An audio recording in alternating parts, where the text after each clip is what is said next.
Hello everyone, welcome back to STS, Science, Technology, Economy, Strategy 등을 고민하는 곳입니다. 28일 발표된 미국의 2분기 GDP 속보치 마이너스 0.9% 역성장입니다. 예상치 0.5%였는데 상당히 예상보다는 악화된 모습입니다. 그러나 하루 전에 애틀랜타 연준에서 이코노미 나우가 예상한 거 마이너스 1.2% 역성장보다는 훨씬 양호합니다. 그래서 미국은 1분기에 마이너스 1.6% 역성장했기 때문에 기술적으로는 테크니컬하게 볼 때 경기 침체 이미 확인이 됐습니다. 어쨌든 확인됐습니다. 그래서 2분기에도 연속 역성장한 가장 큰 원인은 실질 소비 지출이 실질이라는 말이 있으니까 인플레이션을 조정한 것입니다. 그래서 실질 소비 지출이 1% 증가한 거로 나타났는데 1분기에 1.8%보다도 크게 감소한 거, 이게 가장 큰 원인인 것 같고요. 기업의 재고 투자 크게 감소했습니다. 그래서 이 재고 투자 데이터는 제가 찾아서 지금 제시를 하지 않았는데 이전에 계속 제가 확인한 거니까요. 이대로 넘어가도 될 것 같습니다. 그래서 이 내용을 한번 이제 검토를 해보면은 1분기 마이너스 1.6%보다 더 악화된 거 아니고요. 마이너스 0.9%니까 이 정도면은 경기 침체, 즉 불황의 공포를 느끼기에는 상대적으로 좀 약하지 않습니까? 작년까지 고도 성장한 거 좀 쉬어가는 정도이다. 이렇게 보면 볼 수 있을 것 같고요. 그 다음에 2분기 근원 개인 소비지출 물가지수 한번 보십시오. 지금 4.4%로 제시됐는데 1분기 5.2%에 비해서 크게 둔화된 모습입니다.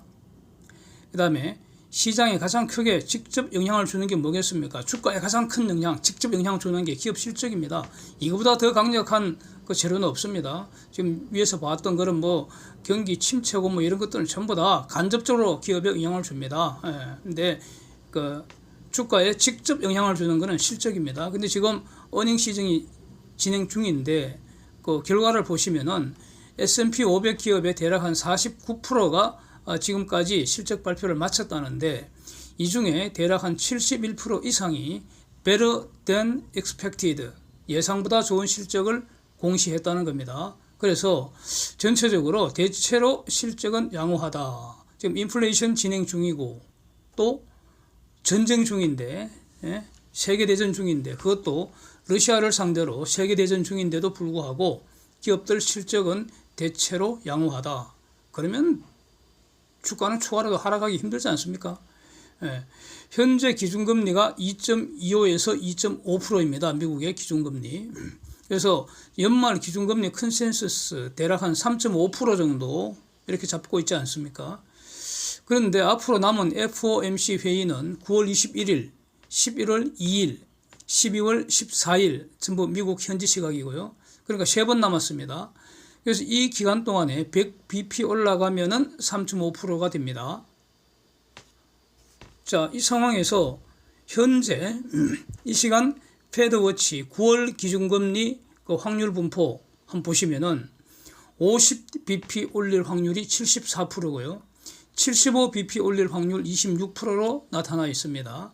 그렇다면은 현재 시장은 9월에는 50 올리고 11월과 12월에는 25bp씩 2번 올릴 것으로 베팅하고 있다. 이렇게 해석하는 게 맞습니다. 근데 이제 요 정도면은 지금 많이 안도할 수 있는 거 아닙니까? 지금까지 연속 75bp씩 올리던 게 이제 8월 한 달 쉬어가는 거고요. 9월 21일 그것도 9월 하순인데 그때는 이제 50으로 둔화되고 11월, 12월에는 25로 둔화된다. 그래서 연준의 긴축 속도는 둔화된다. 이렇게 시장은 지금 보고 있다는 겁니다. 이걸 반영한 것이겠죠. 그 다음에 고용시장은 주간 매주 발표되는 이니셜 잡 리스 클레임, 이 실업수당 청구 건수인데 이게 대략 지금 한 3개월째 악화되는 모습 보이고 있습니다. 그래서 실업수당 청구 건수가 지속적으로 증가하고 있다 이런 뜻인데 이와 관련해서 같이 봐야 될 게 잡 오프닝 숫자인데 이거 여전히 양호하고요. 그 다음에 고용보고서는 매월 첫째 금요일 발표되는데 여기서도 일자리 증가 지금까지 양호합니다. 그다음에 실업률도 양호한 모습이고, 그래서 고용시장 강력하다 이런 평가는 유효한 것 같습니다. 그래서 이제 여전히 중요하게 봐야 될 게 물가지수인데, 오늘 저녁 미국에서 6월달 코어 PC가 이제 발표되는데, 이게 지금 예상은 5월하고 같다는 거 아닙니까? 이게 횡보죠, 횡보. 그래서 예상대로 횡보되거나 아니면 이미 5월까지, 그러니까 5월, 4월, 3월, 3개월 연속 피크아웃 됐기 때문에 추가로 더 둔화되는 모습을 보여준다면은, 그러면 인플레이션 정말로 정점을 지났구나, 이런 확신이 더 강하게 될 거 아닙니까? 그러면 미국 시장 추가 상승도 가능하지 않을까 생각하고요. 이제 여기서 이제 남은 데이터 주목해야 될 것이 미국의 CPI 지수, 소비자 물가 지수입니다. 이제 9월 21일 이전에 두 번 발표가 있습니다. 8월 중순, 9월 중순, 이렇게 9월에 FOMC 회의 전에 CPI 지수 두 번 발표가 있다는 겁니다. 그런데 미국 물가 지수 6개가 있었다고 했는데, CPI 지수 요거 빼고 전부 다 피크아웃 되는 모습입니다. 뭐 정도의 차이는 있지만 가장 피크아웃 되는 모습이 뚜렷한 게 코어 PC 물가 지수였고요. 근데 CPI 지수만 유독 그러니까 지난달까지 계속 상승했습니다. 근데 그동안에 가령 식품 지수, 에너지 지수, 그다음에 원자재 지수 전부 크게 하락했습니다. 특히 원자재 지수는 대폭락이라고 말할 수 있고요. 네, 대폭락. 식품 지수 상당히 내렸고요. 아마 더 내릴 것 같습니다. 에너지 지수도 마찬가지입니다. 그러면 이것이 이 소비자 물가 지수 당연히 반영이 돼야 되지 않겠습니까? 그렇다면은 8월, 9월에 다른 모든 물가 지수가 피크아웃 되고 있기 때문에, 그렇다면 8월과 9월에는 CPI 지수도 피크아웃 행렬에 동참할 거다, 이렇게 기대하는 것이 합리적입니다. 그래서 만약에 이 8월과 9월의 CPI 지수가 이런 합리적 기대를 반영하는 숫자로 나타난다면 이거는 상당한 호재가 되지 않겠습니까?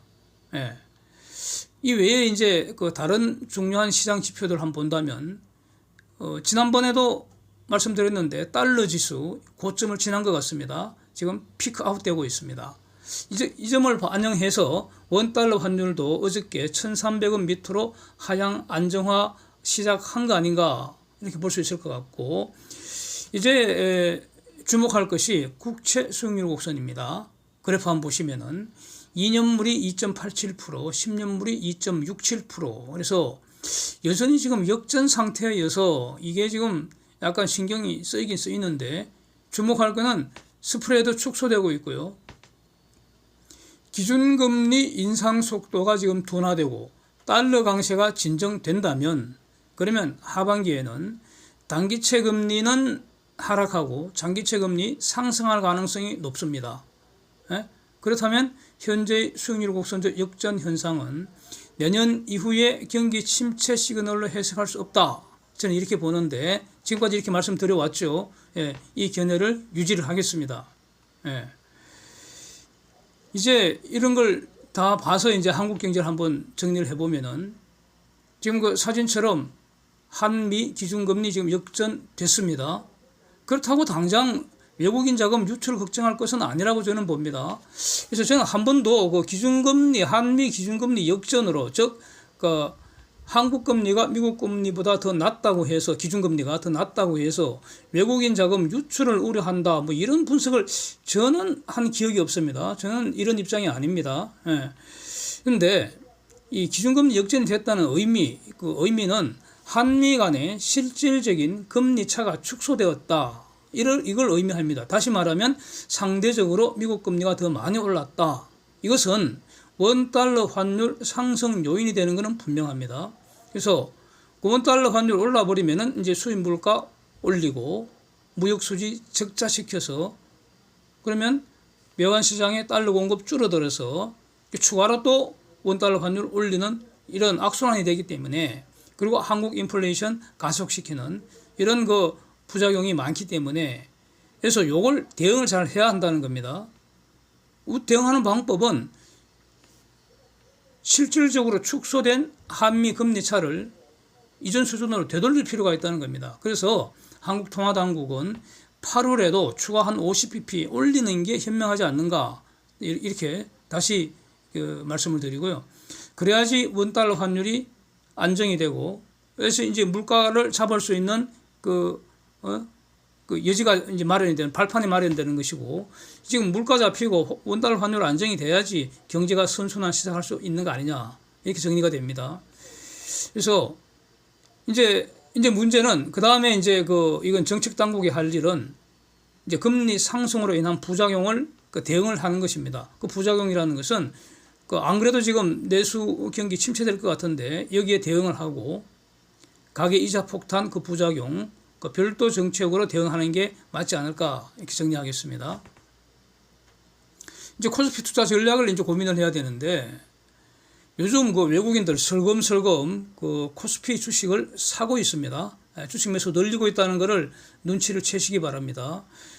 저는 요 기간을 여기서 지금 말씀드리는 이 기간 6월 그러면 옵션 만기 기준으로 월을 따집니다. 그래서 이 6월에는 대략 한 4조 원 정도 현물 주식 순매도 포지션이었는데 어제 종가 기준으로 외국인 매도 포지션 2.2조 원으로 줄었습니다. 즉 7월 들어 즉 8월 옵션 만기 시작되면서 대략 현물 주식 1조 8천억 정도 순매수 상태라는 겁니다. 그래서 그 배경은 뭐 여러 가지로 생각할 수 있는데 그동안 많이 내렸으니까 코스피가 그렇게 볼 수 있고요. 또 다른 한편 외국인들은 만약에 지금 이제 프레시 달러를 가지고 한국 시장에 들어온다면은 제가 보기에는 원 환율 대략 한 1년 후에는 지금보다 낮을 것으로 봅니다. 그러니까 원 달러 환율도 피크아웃 되는 거 아니냐, 고점 지난 거 아니냐, 저는 그럴 가능성이 높다고 보기 때문에 그러면은 지금 주식을 사서 그다음에 주식시장도 이미 저점을 찍은 걸로 보기 때문에 지금 턴어라운드 한 것으로 저는 평가하기 때문에 그럼 향후에 지금 달러 가지고 한국 시장에 코스피 시장에 들어오는 외국인들은 앞으로 주식 시세 차익도 없고 환 차익도 없고 꽁 먹고 알도 먹고 또랑치고 가재 잡고 뭐 이런 거 아주 절호의 기회 아닌가 이런 생각입니다. 그리고 또 주목하는 건 9월 선물이 지금 322인데 선물 지수가 12월 선물은 그러니까 323입니다. 정배열이라는 것인데 지금까지는 역배열 상태가 더 많았습니다. 근데 지금 9월물, 12월물 정배열이라는 것. 정배열의 의미가 뭡니까? 하반기 이후 연말까지 지수, 코스피 지수 상승 가능성은 높다는 것으로 이렇게 해석하는 게 정석 아닙니까? 예. 그래서 저는 삼성중공업 투자 계속 하는 입장인데 만약에 개별 주식이 부담스럽다면은 지금부터는 인버스는 정리하는 것이 맞을 것 같고요. ETF가 유력한 투자 수단이 될 수도 있을 것 같습니다. 그러니까 삼성중공업은 그러니까 코스피 주도 종목을 판단하는 기준으로서는 YTD 수익률 제시를 하고 있습니다. YTD. 그러니까 yield to date. 즉 1월 1일부터 지금까지 수익률 어떠냐 이겁니다. 그러니까 1월 1일 주가하고 지금 주가 비교해서 삼성중공업은 매우 양호합니다. 상대적으로 시장 수익률 이상을 지금 보여주고 있습니다.